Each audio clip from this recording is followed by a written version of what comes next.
الحمد للہ وکفا وسلام علی عبادہ الذین اصطفی اما بعد۔ اللہ تعالی نے بے شمار احسانات فرمائے اور اللہ نے ایسا کرم فرمایا کہ اس کی مثال اور اس جیسا کوئی کرم اور مہربانی فرمانے والا دوسرا نہیں ہے، اور اس کے عظیم احسانات میں سے ایک احسان یہ ہے کہ اس نے اس چلچلاتی دھوپ میں اور شدید گرمی میں ہم جیسے گناہگاروں اور نالائقوں کو روزہ رکھنے اور پھر جمعہ کی نماز ادا کرنے کی توفیق بخشی۔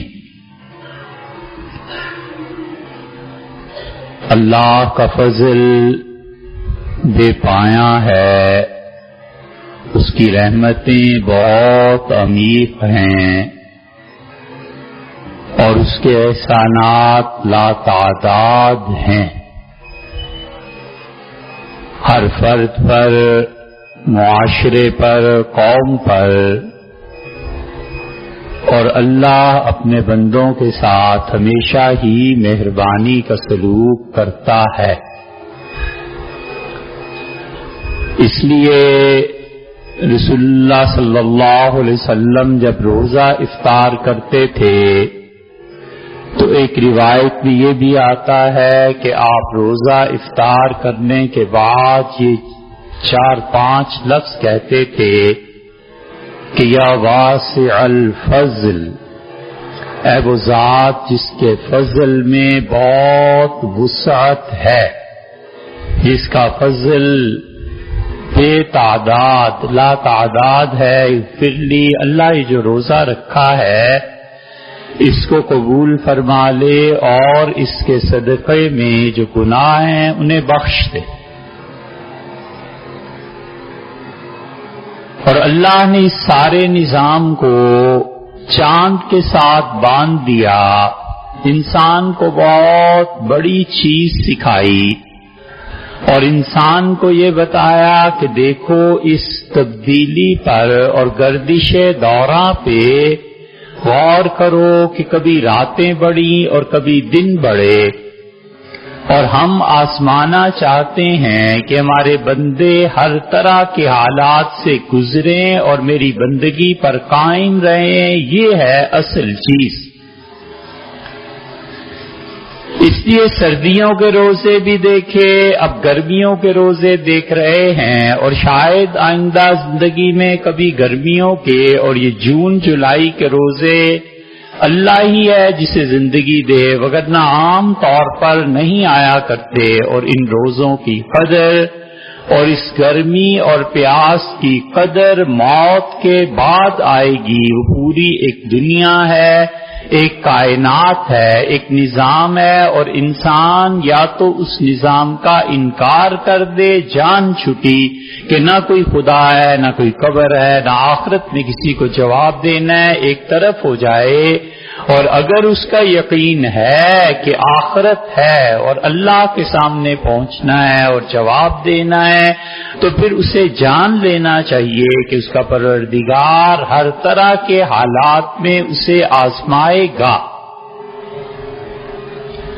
اور اسی لیے سردیوں میں روزے اور گرمیوں میں روزے بہت بڑی حقیقت سکھائی کہ زندگی میں ایسے ہی حالات ہوتے ہیں، اور قرآن کہتا ہے تلک الایام نداولها بین الناس، اور لوگوں ہم تمہارے درمیان یہ موسموں کا ہیر پھیر، یہ زمانے کی گردش لاتے رہتے ہیں، کبھی قرض کے نیچے آ گیا اور کبھی اللہ نے سخی کر دیا، کبھی تنہائی کی زندگی ہے اور کبھی دوستوں کے ساتھ ہے، کبھی غربت ہے اور کبھی امارت ہے، کبھی غم ہے اور کبھی خوشی ہے، کبھی اتنا نہیں ہے کہ ایک روٹی ڈھنگ سے کھا سکے اور کبھی اتنا ہے کہ دسترخوان پہ 100 آدمی کھانا کھاتے ہیں۔ اللہ کہتا ہے تلک الایام نداولھا بین الناس، اور یہ دن ہم لوگوں کی زندگیوں میں پھیر پھیر کے لاتے ہیں۔ تو یہ دنوں کا جو ہیر پھیر ہے یہ ہر طرح کی آزمائش ہے، یہ بندگی سکھاتی ہے کہ اللہ کے بندے بن کے رہو اور پروردگار تمہارے ساتھ ہے۔ معروم نے مثنوی میں کیا خوبصورت شعر کہا ہے، ایک ایک شعر پوری زندگی کے حقائق کی جان ہے۔ مولانا کا ایک ایک شعر پوری زندگی صحیح کر دینے کے لیے کافی ہے۔ ان کا ہست رب الناس ابا جان ناس، لوگوں کا پروردگار لوگوں کے ساتھ ہے۔ رب الناس، مالک الناس، الہ الناس، یہ جو پڑھتے ہو نا، ہست رب الناس رابا جان ناس، بے مثال و بے تکیف بے قیاس، اور کس طرح وہ ساتھ ہے کوئی مثال دنیا میں آج تک نہیں ایجاد ہوئی۔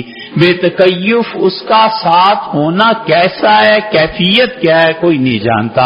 بے قیاس، کائنات کی کسی چیز سے تم قیاس نہیں کر سکتے، اور یہ وہ خود خدا کہتا ہے، وہ کہتا ہے کہ میں تمہارے ساتھ ہوں، اقرب الیہ من حبل الورید، یہ جو شہ لگ گیا نا تمہاری جو ساری سپلائی لائن ہے، اس سے زیادہ میں تمہارے قریب۔ اور دوسری جگہ کہتا ہے کہ جب موت آتی ہے تم میں سے کسی کو، ماں کو، باپ کو، جس بیوی اور شوہر کے ساتھ ساری زندگی گزاری اس کو، بھائی کو، کسی کو موت آتی ہے، اللہ نے فرمایا وانتم تنظرون، تم دیکھ رہے ہوتے ہو کہ اب اس کی سانس اکھڑ گئی ہے، تم میں سے کوئی ہے جو اٹھے اور میری اس وقت طاقت کو چھین لے، اور کوئی ہے جو اس زندگی کو پلٹا دے۔ وَنَحْنُ يَوْمَئِذٍ أَقْرَبُ، اور اس وقت ہم تم لوگوں سے زیادہ اس میت کے قریب ہوتے ہیں، ہم اس کے ساتھ گویا چمٹے ہوئے ہوتے ہیں، ہم اس میت کے ساتھ ہوتے ہیں، تم نہیں ہوتے، ہم ہوتے ہیں۔ اتنا قرب ہے باری تعالیٰ کا، اس لیے یہ جو روزے سردی اور گرمی یہ جو آئے ہیں بڑی حکمتیں اور مصلحتیں ہیں۔ کچھ نہ ہوتا ان گرمی کے روزوں میں، رسول اللہ صلی اللہ علیہ وسلم نے کمال کی بات ارشاد فرمائی۔ آج کے اس پورے بیان میں صرف اس ایک بات کو اگر آپ یاد رکھیں، ہم سمجھتے ہیں ہمارا کہنا اور آپ کا سننا حق ادا ہو گیا۔ رسول اللہ صلی اللہ علیہ وسلم نے فرمایا روزے رکھنا اور روزوں میں اپنے لوگوں کی افطاری کا بندوبست کرنا، اور دیکھو تم میں سے کوئی دودھ لے لے اور اس میں پانی ملا کے کچی لسی بنا کے لوگوں کو دے دے اور لوگ اس سے روزہ افطار کر لیں، تو تم جانتے ہو اس کا کیا ثواب ہے؟ صحابہ کرام رضی اللہ عنہم نے عرض کیا اللہ کے رسول نہیں، آپ نے فرمایا من حوضی، اللہ اسے خود میرے حوض کوثر سے پانی پلائے گا، یہ اس کا ثواب ہے، یہاں تک کہ جنت میں داخلے تک اس کو پیاس نہیں۔ حوض کوثر کے متعلق فرمایا من حوضی، اور فرمایا یہ نہیں کہ میں پانی پلاؤں، فرمایا اللہ پانی، اللہ اس کو ایسا میٹھا شربت پلائے گا کہ قیامت کی شدید گرمی میں فرمایا اسے جنت میں داخلے تک پھر پیاس ہی نہیں لگے گی۔ یہ ہے لوگوں کو افطار کرانے کا ثواب، یہ ہے لوگوں کو پانی پلانے کا ثواب، یہ ہے لوگوں کے ساتھ ہمدردی کا ثواب۔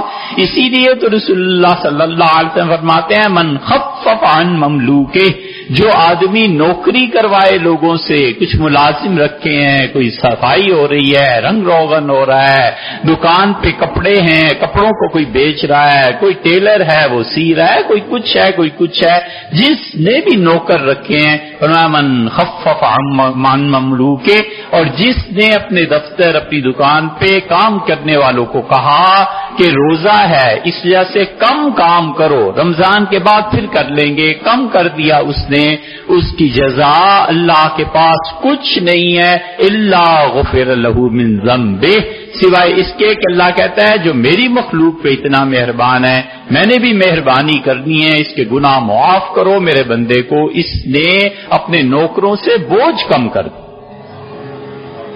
یہ کائنات کا نظام اس اعتبار سے سمجھ میں آنے والی چیز ہے کہ اللہ کسی کا احسان نہیں رکھتا. وہ بار بار کہتا ہے میری مخلوق کے ساتھ اچھا کرو، وہ بار بار کہتا ہے میرے لوگوں کے ساتھ اچھا کرو، وہ بار بار کہتا ہے. اسی لیے رمضان المبارک کے متعلق کہا کہ شہر مواسات، لوگوں یہ مہینہ تو ہمدردی کرنے کا ہے، لوگوں کے ساتھ ہمدردی کرو، انہیں پانی پلاؤ، انہیں کھانا کھلاؤ، کپڑے ان کے لیے مہیا کرو. ان لوگوں کے لیے جن لوگوں نے غربت میں زندگی گزاری ہے انہیں غربت سے اور مٹی سے اٹھاؤ اور ان لوگوں کی زندگیوں کی سہولتیں فراہم کرو.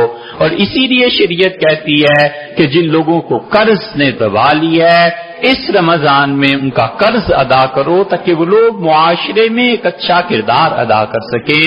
صرف روزہ رکھ لینا صبح سے شام تک یہی صرف نیکی نہیں ہے، اس کو مزین کرنا ہے، اچھے اعمال سے سجانا ہے، اس پہ رنگ روغن کرنا ہے، اس میں لائٹس لگانی ہے، اس میں یہ کرنا ہے، اس میں یہ کرنا ہے، سب چیزیں.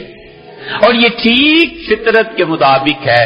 رسول اللہ صلی اللہ علیہ وسلم نے فرمایا تم اپنے گھروں میں دھونی دیتے ہو، سپرے کرتے ہو، آج کی زبان میں کیڑے مکوڑے نہ رہیں، جالے نہ رہیں، رنگ روغن دوبارہ ہو جائے. عرض کیا گیا اللہ کے رسول ہم سال میں ایک آدھ مرتبہ تو ایسے کرتے ہیں. فرمایا تمہیں پتہ ہے کہ جنت میں تمہارے گھروں کو بھی سپرے کیا جاتا ہے. جب روزہ آتا ہے رمضان تو اللہ کہتا ہے جنت کو مزید اجالا کرو اور جنت کو اجلا کرو اور جنت کے ان محلات کو دھو. میرے کچھ بندے میں نے انہیں رمضان میں یاد کیا ہے اور رمضان میں آئیں گے، اور جو نہیں آ رہے ہیں اس سال آئندہ سال تک ان کے گھروں کی اور صفائی کر دو. تو چنانچہ وہ پہلے سے جو چمک رہے ہوتے ہیں ان میں مزید چمک پیدا ہو جاتی ہے. اس لیے کہ یہ سب وہ چیزیں ہیں جو رسول اللہ صلی اللہ علیہ وسلم نے اپنی آنکھوں سے دیکھ کے آئے ہیں اور ہمیں اطلاع دی ہے کہ جس طرح تم اپنے گھروں کو صاف کرتے ہو. رمضان میں فرمایا ایک ہوا چلتی ہے جنت میں اور ہوا اتنی شدید ہوتی ہے کہ اپنے ساتھ جنت کے جتنے محلات اور جتنی چیزیں ہیں سب کو صاف کرتی ہوئی ایک طرف چلی جاتی. یہ چیزیں اہل نظر کو محسوس ہوتی ہیں. ہم لوگوں نے اپنا باطن پاک نہیں کیا، ہم نے اپنا نفس پاک نہیں کیا. اوزون گیس کے متعلق اسلام آباد میں کچھ عرصے ہی پہلے ایک بڑی تحریک چلی کہ زمین اور آسمان کے درمیان جو پردہ ہے وہ پردہ ختم ہو رہا ہے. حرارت اتنی تیزی سے، آگ، گرمائش اوپر کی طرف چڑھ رہی ہے کہ اس نے اس شگاف کو اس میں شگاف ڈال دیے ہیں. یہ سمجھ میں آتی ہے بات، یہ سمجھ میں نہیں آتی کہ اللہ کی طرف سے جو برکات اور جو چیزیں اوپر سے آتی ہیں وہ ہمارے دل کا آئینہ اگر ہم دھو لیں تو اس میں بھی عکس آتا ہے، اس میں بھی پتا چلتا ہے، اللہ کے فیصلوں کا پتا چلتا ہے. اور جنت اور جہنم، اس کی لپٹوں کی خوشبو اور اس کی تپش اس زندگی میں محسوس ہوتی ہے. کیا اچھی بات ہمارے شیخ ابن تیمیہ رحمۃ اللہ علیہ نے کہی. شیخ کہتے تھے مرنے سے پہلے جنت اور جہنم ہے، اور جس شخص نے اس دنیا میں اپنی جنت نہیں دیکھی اس کے لیے آخرت میں کوئی جنت ہے. احساس ہوتا ہے، پتہ چلتا ہے کہ اللہ کی رحمتیں کیسے نازل ہوتی ہیں. حضور صلی اللہ علیہ وسلم نے ان چیزوں کو دیکھا، مشاہدہ کیا. ابن عربی رحمۃ اللہ علیہ نے لکھا ہے فتوحات میں کہ میرے چچا گویا اور بالکل نابینا، اور اسپین میں ہمیشہ صبح کے وقت رات بھر جاگتے تھے، نفل پڑھتے رہتے تھے، گویا کوئی کام ہی نہیں زندگی میں عبادت کے علاوہ. اور میں نے کئی بار دیکھا کہ انہوں نے کہا بیٹے اٹھو، اور فجر کا وقت ہو گیا اور تھوڑی دیر میں آذان ہونے لگی. تو میں نے ایک دن ان سے پوچھا کہ چچا آپ کو پتا کیسے چلتا ہے کہ فجر کا وقت ہو گیا؟ نہیں بول رہے. پھر پوچھا، پھر ایک دن وفات سے پہلے مجھے اس راز سے آگاہ کیا اور کہنے لگے جب سحری ہوتی ہے نا تو اس وقت اللہ کے ہاں دعائیں سننے کا سلسلہ بند ہو جاتا ہے، اور یہ جو لوگ تہجد میں اٹھ کے دعائیں مانگ رہے ہوتے ہیں ان کے استقبال کے لیے کہ بس اب ختم ہوا معاملہ، اٹھو اب فجر کی تیاری کرو، ایک جنت کا دروازہ کھلتا ہے اور اس سے ایک خوشبو پھیلتی چلی جاتی ہے. تو میرے بچے زندگی بھر وہ خوشبو میں نے سونگی، اور اسی لیے جب خوشبو آتی ہے تو میں سمجھ جاتا ہوں کہ بس اب رات لپٹ گئی اور اب صبح ساتھ. ایسے بھی اللہ کے بندے. اور سید المرسلین حضور اقدس صلی اللہ علیہ وسلم اس ذات گرامی کے تو کہنے ہی کیا، آئے اور آنے سے بھی پہلے مکہ مکرمہ کی زندگی میں زبیر بن عوام اور طلحہ رضی اللہ عنہ کو بھائی بنا دیا تھا. فرمایا ایک دوسرے کا خیال رکھا کرو، تم دونوں بھائی ہو. اور پھر حضرت طلحہ رضی اللہ عنہ ان کے تو کہنے ہی کیا، حضور صلی اللہ علیہ وسلم نے 1 2 4 10 مرتبہ نہیں، بار بار بشارت دی کہ طلحہ جنتی ہے. ایک دن فرمایا طلحۃ الخیر، طلحہ خیر کی علامت، طلحۃ الجود، طلحہ تو آیا اور سخاوت آئی، طلحۃ الفیاض، طلحہ تو ہے ہی ایسا شخص جس کا ہاتھ کھلا ہے. حضرت طلحہ رضی اللہ عنہ بہت مکہ مکرمہ مدینہ منورہ فیاضی میں، دسترخوان کی وسعت میں، کھانا کھلانے میں کون ان کا مقابلہ کر سکتا تھا. یہاں تک کہ حضرت ابوبکر رضی اللہ عنہ سے کوئی احد کا پوچھتا تھا تو فرماتے تھے کہ احد کا دن سچ پوچھو تو کلہ لطلحہ، یہ سارا دن تو طلحہ کما گیا، یہ سارا دن تو طلحہ کا دن تھا، اس نے رسول اللہ صلی اللہ علیہ وسلم کو بچایا، اس طلحہ نے یہ کیا، طلحہ نے یہ کیا، طلحہ نے یہ کیا. اس درجے تک طلحہ پہنچے کہ سیدنا عمر رضی اللہ عنہ کا طلحہ کو خلافت ملے تو یہ ٹھیک ہے، لیکن مجھے اس سے ڈر یہ ہے کہ اس کا ہاتھ بہت کھلا ہے، ہر ایک پہ خرچ کر دیتا ہے. طلحہ رضی اللہ عنہ اس درجے کے آدمی، اور رسول اللہ صلی اللہ علیہ وسلم معراج سے تشریف لائے اور آپ نے فرمایا 2 خوبصورت محل میں نے جنت میں ساتھ دیکھے، ایک جیسے بنے ہوئے، اتنے اچھے. میرا جی چاہا کہ میں ان گھروں کا معائنہ کروں، اس محل میں داخل ہو جاؤں.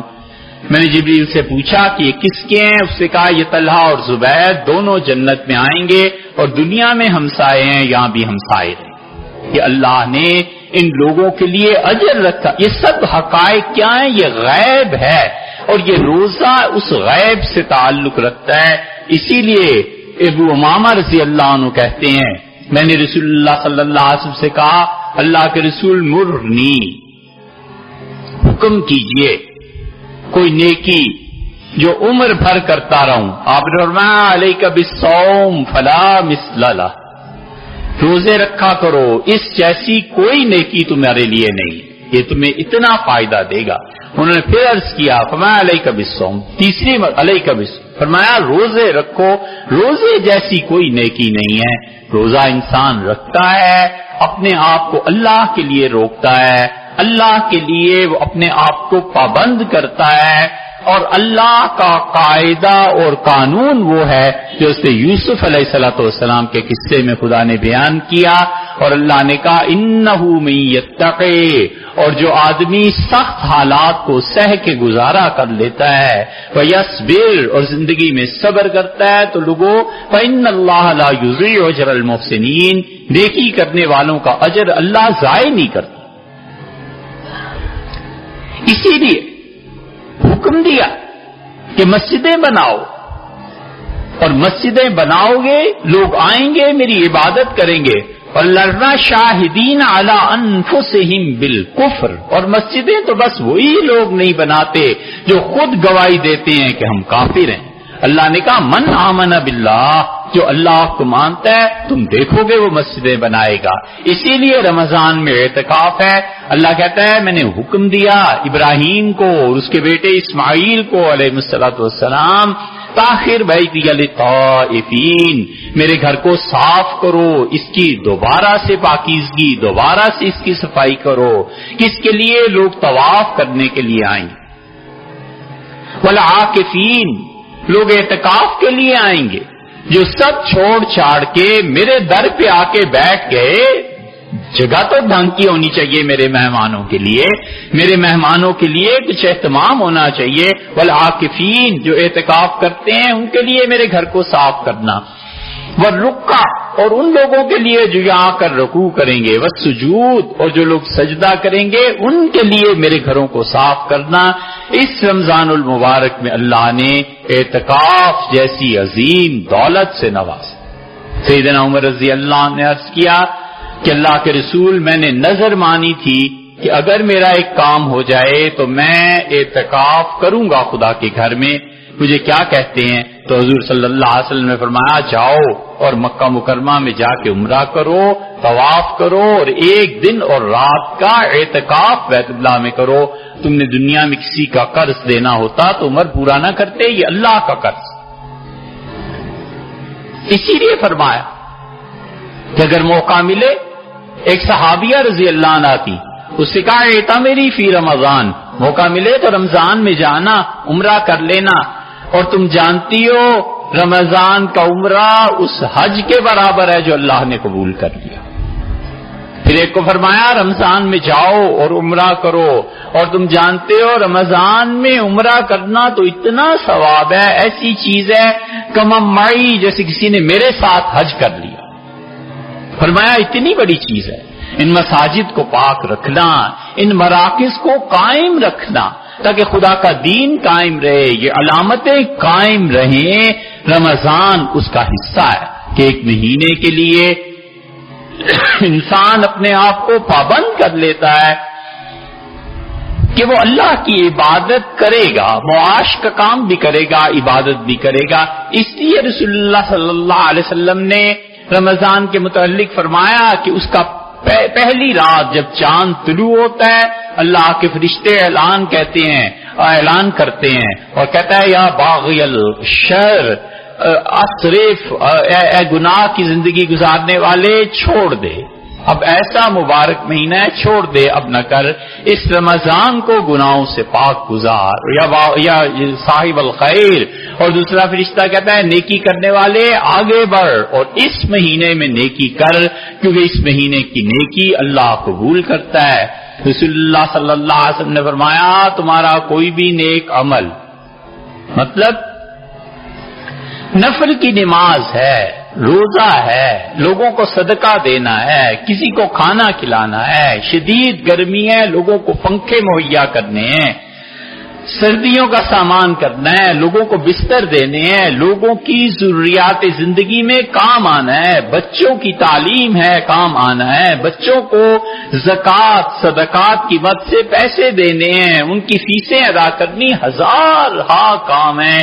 رسول اللہ صلی اللہ علیہ وسلم تم میں سے جس نے رمضان میں جو نیکی کی اگر اس کے لیے نفل تھی تو اللہ فرض کا ثواب دے گا، اور اگر فرض تھا تو اللہ نے فرض کو 70 گنا اس سے بڑھا دیا ہے ثواب دینے میں۔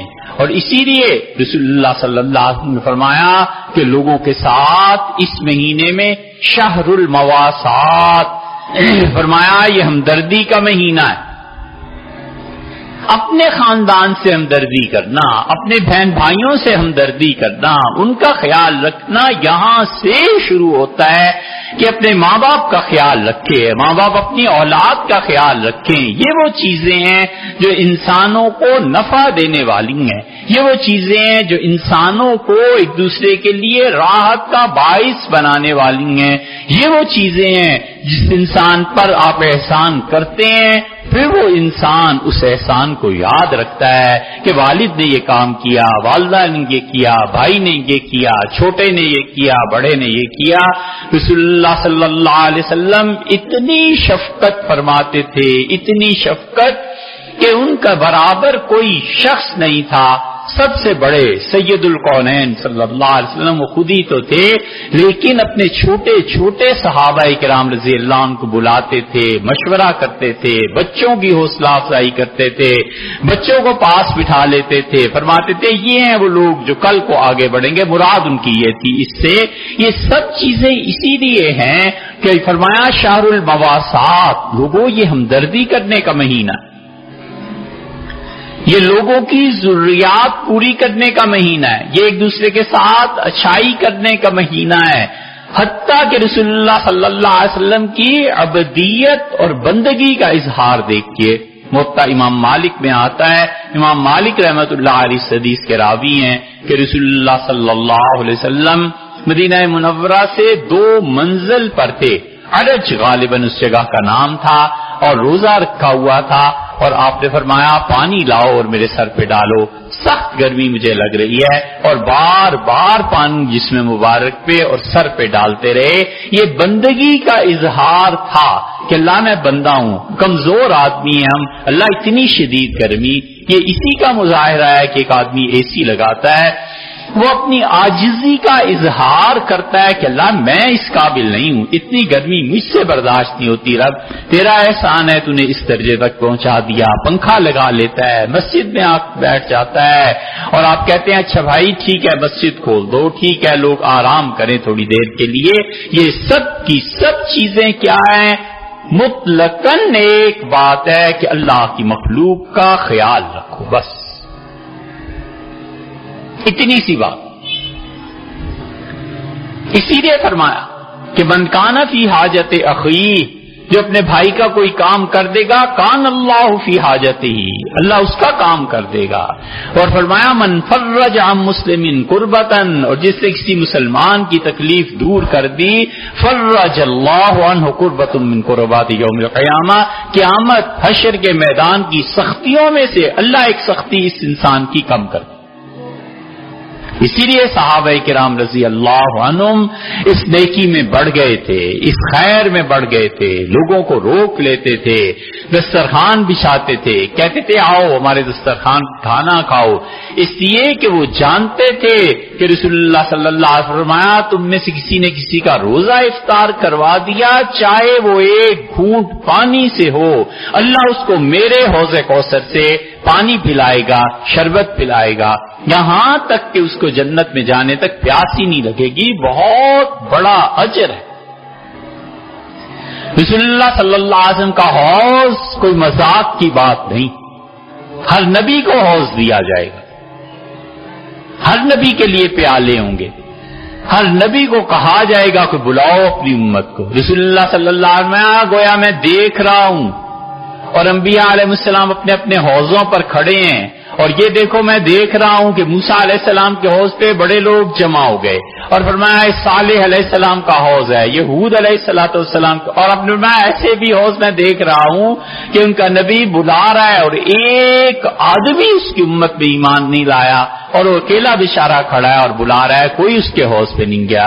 اور اب فرمایا میں اپنے حوض کو بھی دیکھ رہا ہوں، اور دیکھو میرا حوض تو ایسا ہے کہ جس کو ہم پانی پلا دیں گے لا یظمأ من بعدہ ابد، قیامت تک پھر سے، قیامت کے دن جنت میں داخلے تک پھر سے پیاس نہیں لگے۔ یہ ہوتا ہے، یہ ہوتا ہے، ہم اس عالم کو پہچانتے نہیں نا، ایسے لوگ دنیا میں اس امت میں گزرے ہیں کہ عمر بھر پیاس نہیں لگی۔ یہ کوئی جھوٹ نہیں اور مذاق کی بات نہیں۔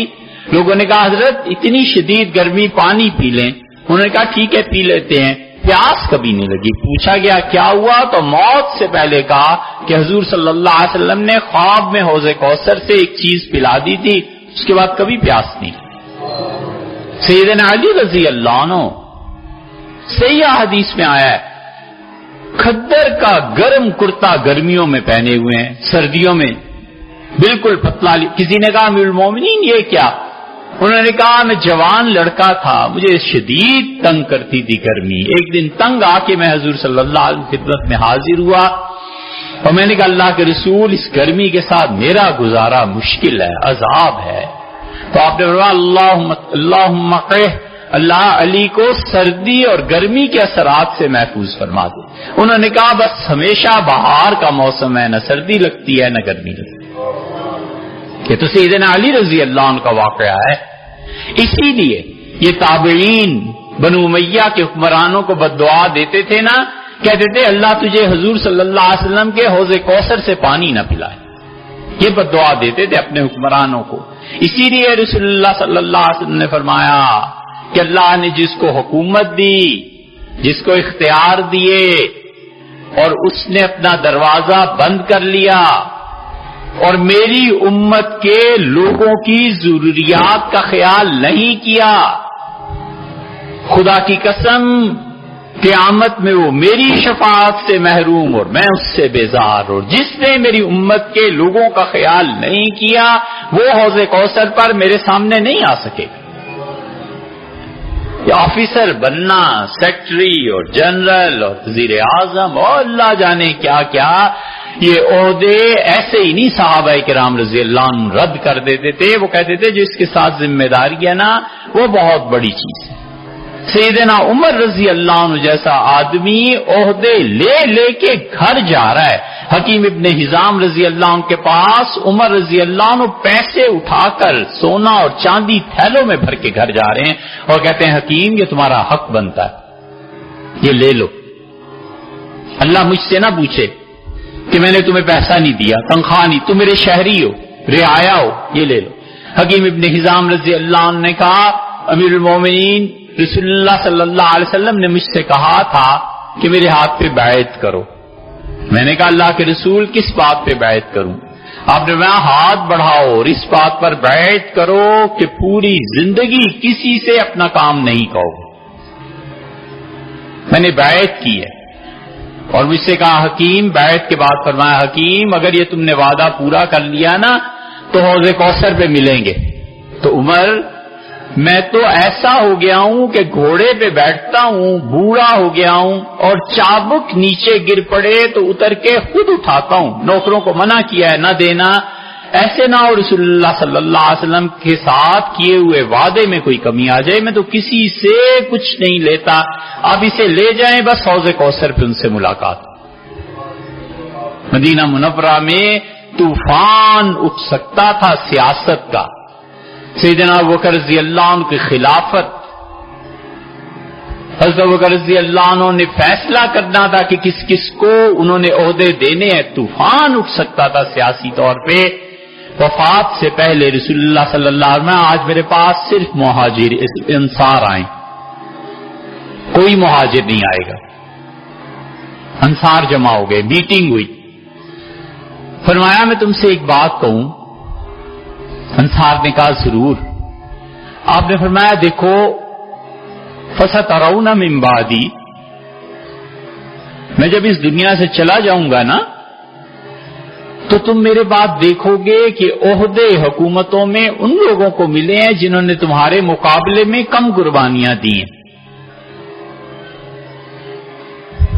تو تم کیا کرو گے؟ ہم نے کہا اللہ کے رسول ہم اپنے حق کے لیے کھڑے ہوں گے۔ فرمایا نہیں، یا تو یہ کر لو یا پھر میں وعدہ کرتا ہوں حوض کوثر پہ ملیں گے،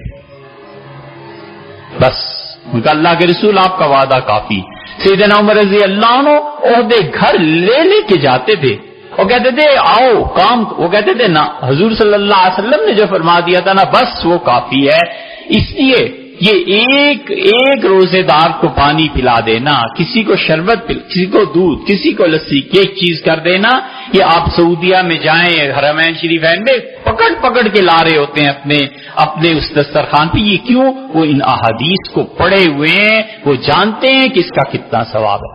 اس لیے رسول اللہ صلی اللہ علیہ وسلم نے بتایا کہ تم میں سے جو انسان مسلسل روزے رکھتا ہے، جو انسان روزے کا حق ادا کرتا ہے، جنت کا ایک دروازہ ہے، اس کا فرمایا باب الریان، ریان اس کا نام ہے۔ فرمایا بس قیامت کے دن جب لوگ پیش ہوں گے تو ریان سے آواز آئے گی کہ جو لوگ کثرت سے روزے رکھتے رہے وہ آ جائیں، اور اٹھ کے چل پڑیں گے، اور آخری آدمی داخل ہوگا اور بس دروازہ بند کر۔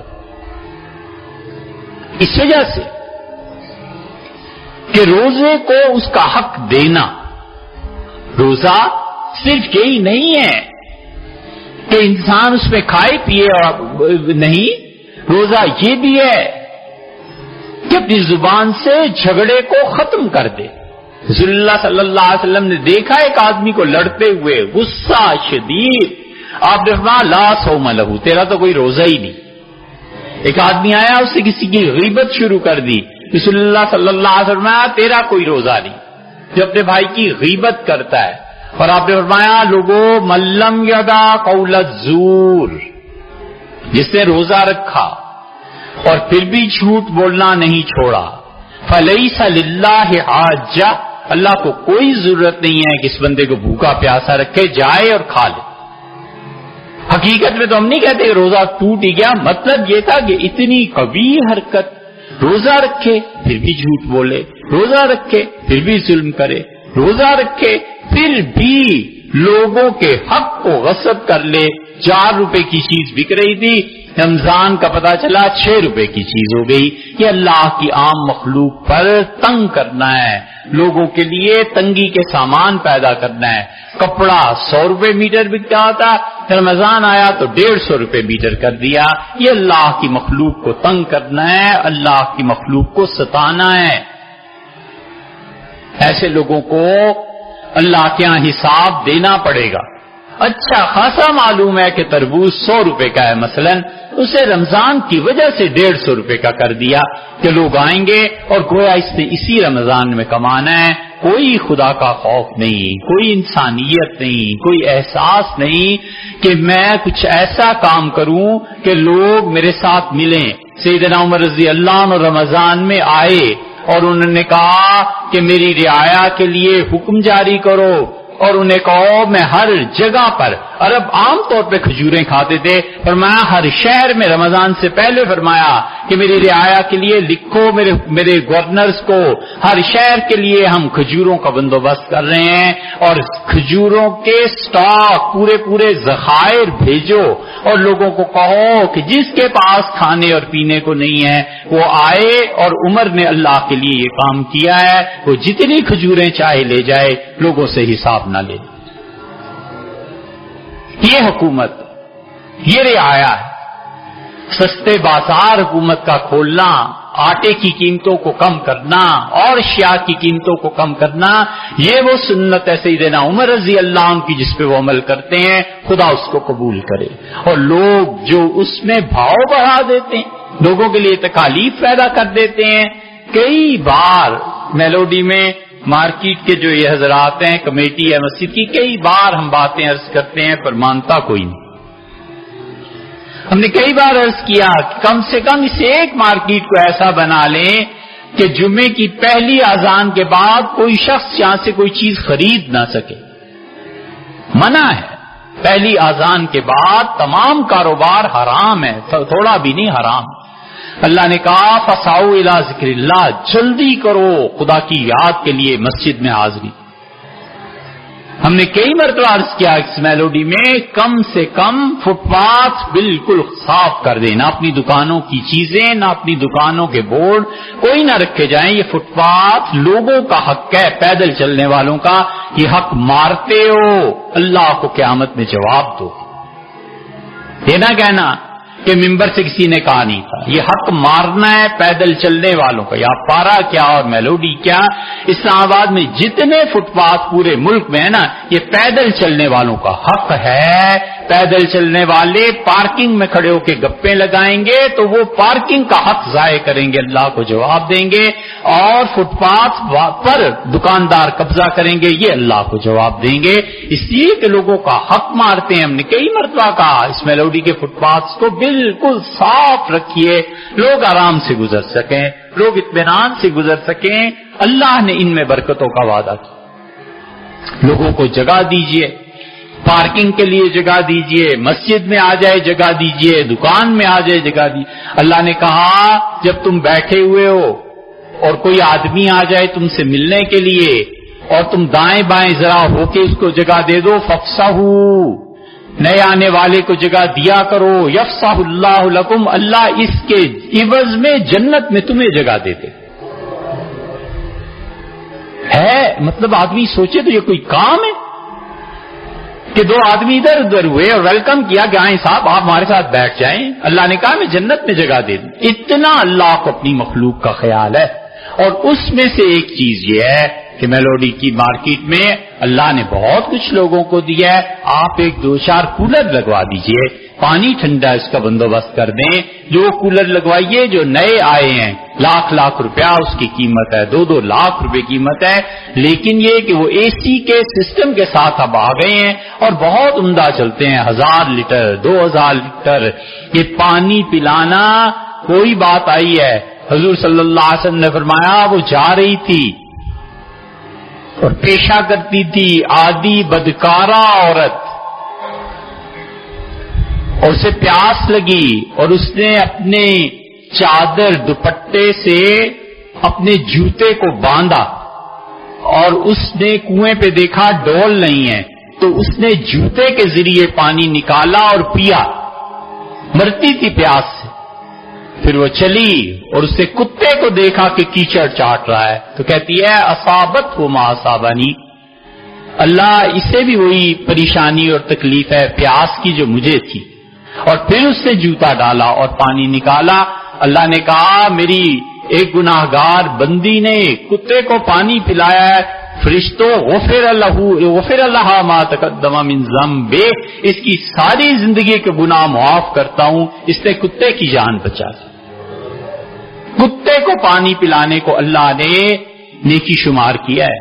ہم تو انسان ہیں یار، ہم تو مسلمان ہیں، ہم میں کتنے ہی رشتے مشترک ہیں، ہم سب آدم علیہ السلام کے اولاد ہیں، ہم سب مٹی کے بنے ہوئے ہیں، ہم سب ایک ہی دین رکھتے ہیں، ہم سب ایک ہی نبی صلی اللہ علیہ وسلم کی امت میں سے ہیں، ہم ایک دوسرے کے جنازے پہ اس کے ایمان کی گواہی دینے والے ہیں، ہم سب ایک دوسرے میں سے ہی ہیں۔ ہم اپنا بھی اتنا خیال نہ رکھیں کہ جگہ جگہ پہ کولرز لگانے چاہیے، لوگوں کو پانی کی سہولت فراہم کرنی چاہیے، کھانا ہے کھانا دینا چاہیے لوگوں کو، لوگوں کے پیٹ بھرنے چاہیے۔ پیٹ بھرنا نیکی کے بہت بڑے کاموں میں سے ہے۔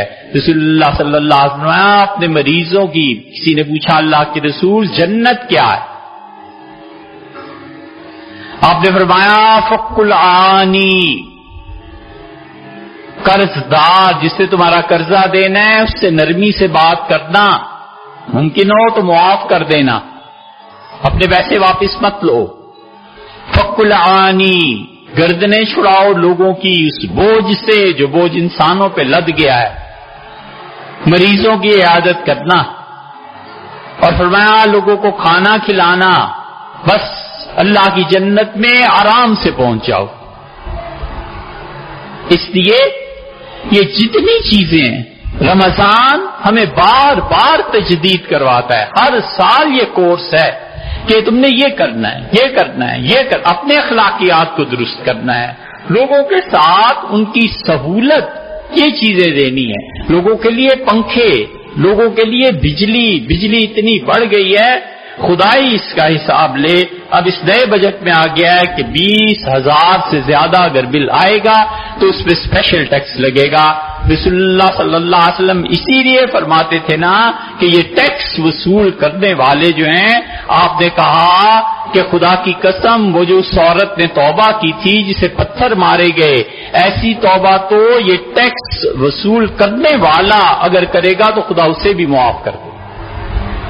حضور صلی اللہ علیہ وسلم سے پوچھا گیا اللہ کے رسول جہنم میں جانے والے، آپ نے فرمایا لوگوں سے ظلم کے ساتھ ٹیکس وصول کرنے والے بھی، تو تم بجلی پوری نہیں دیتے، تم بجلی پوری دو تو تم ہمارا کیا کھال اتار لو گے۔ اسی لیے رسول اللہ صلی اللہ علیہ وسلم فرماتے ہیں کہ تم لوگ ایک دوسرے کا خیال رکھو، لوگوں کے بجلی کے بل ہیں آپ پے کر دیجئے، غریب آدمی کی جھونپڑی ہے آپ پنکھا پہنچا دیجئے۔ صرف یہی نہیں ہے کہ بکرے ذبح کرو، یہ کرو، یہ بہت بڑی نیکی کے کام ہے کہ انسانوں کو راحت پہنچے، انسانوں کو آرام پہنچے۔ دوسروں کے کپڑے بنا دینا، عید آ رہی ہے، بچوں میں خواہش ہوتی ہے کہ ہم اچھے کپڑے پہنیں گے، بچوں کو کپڑے بنا دینا، خود وہی سادہ معمول کے مطابق پہن لینا، یہ ان نیکیوں میں سے ہے جو قیامت میں اللہ کے ہاں کام آئیں گی۔ رسول اللہ صلی اللہ علیہ وسلم نے فرمایا اللہ اس مبارک مہینے میں ہر رات کو آزاد کرتا ہے جہنم سے لوگوں کو، اور آخری رات کو فرشتوں کو کہتا ہے کہ حساب کرو ہم نے اس سال کتنے لوگ آزاد کرتے۔ فرشتے ایگزیکٹ ایکوریٹ جو فگر ہوتی ہے بتا، اتنے کروڑ، اتنے لاکھ، اتنے سو، اتنے. اللہ کہتا ہے آج ایک رات میں پھر اتنے آزاد کر دو جتنے 29 یا 30 دنوں میں ہوئے. فرشتے عرض کرتے ہیں اللہ آج لیلۃ القدر ہے. اللہ فرماتے ہیں لیلۃ القدر نہیں ہے، یہ لیلۃ الجائزہ ہے. ہم خوش ہیں اپنے بندوں کی اطاعت پہ، ہم خوش ہیں ان کے روزے رکھنے پہ، اور ہم خوش ہیں ان کی تراویح پڑھنے پہ. اس لیے ہم اس خوشی کا اظہار کر رہے ہیں کہ جتنے قیدی اور جہنمی تھے ہم نے پورے ماہ میں آزاد کیے، آج ایک مہینے میں سب کو آزادی، ایک رات میں سب کو آزادی دے دو. اس لیے اللہ کا بڑا کرم، اللہ کا فضل ہے. اس مہینے سے فائدہ اٹھانا چاہیے، روزے رکھنے چاہیے اپنے ہمسایوں کا، اعزا کا، رشتہ داروں کا، بہن بھائیوں کا، خاص طور پہ ان خواتین کا جن کا شوہر نہیں رہا، جن کے شوہر نے طلاق دے دی، جن کا شوہر بھاگ گیا ہے، جس کا شوہر وفات پا گیا ہے. رسول اللہ صلی اللہ علیہ وسلم نے کہا سب سے اچھا صدقہ یہ ہے کہ تم اپنی اس بہن اور بیٹی کا خیال رکھنا جو اجڑ کر دوبارہ تمہارے در پہ آ گئی ہے. فرمایا سب سے زیادہ اس کا خیال رکھنا، یہ سب سے بڑی نیکی. اللہ آپ کو رحمت و توفیق بخشے.